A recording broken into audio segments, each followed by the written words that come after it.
Bonjour et bienvenue dans cette capsule où nous allons parler aujourd'hui de proportionnalité et plus particulièrement de ce qu'on appelle un produit en croix. Pour cela, nous allons partir d'un exemple et nous allons chercher à savoir combien de battements fait notre cœur en une année. En moyenne, votre cœur bat 70 fois par minute. On dit qu'il y a 70 BPM.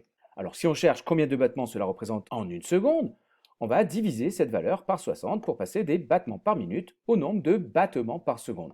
Si on fait ce petit calcul, on va trouver environ 1,17 battements en une seconde. Alors si on cherche à savoir combien de battements cela représente en une année, on peut commencer par poser le problème de cette manière. On repose ici mes 1,17 battements en une seconde, et ce qui m'intéresse, c'est de connaître le nombre de battements en une année.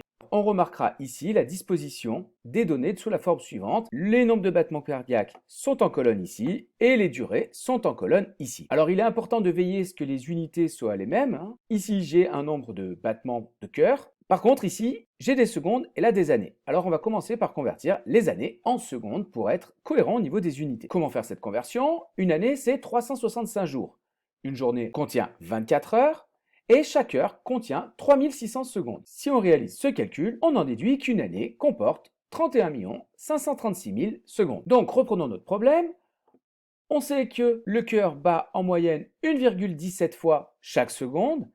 Et donc, en 31 536 000 secondes, combien ai-je de battements de cœur? Voilà la technique qu'on va utiliser.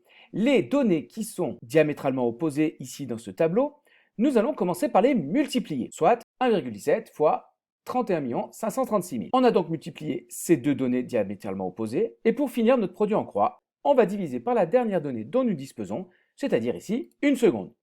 Ce qui représente au final 1,17 battements fois 31 536 000 secondes divisé par une seconde. On pourra constater à cet instant que j'ai des secondes ici au numérateur et au dénominateur. Donc, ces deux unités vont se simplifier et j'aurai un résultat en battements. Ça tombe bien, je cherche à trouver le nombre de battements cardiaques qu'il y a en une année et en effectuant l'application numérique, en faisant ce calcul, on va trouver environ 36,8 millions. Alors cette valeur en soi n'a que très peu d'intérêt et il sera plus intéressant de retenir la méthode. Lorsqu'on a des données qui sont liées par une relation de proportionnalité, on peut faire un produit en croix. Pour cela, je vous conseille de présenter les différentes données sous la forme d'un petit tableau comme ceci.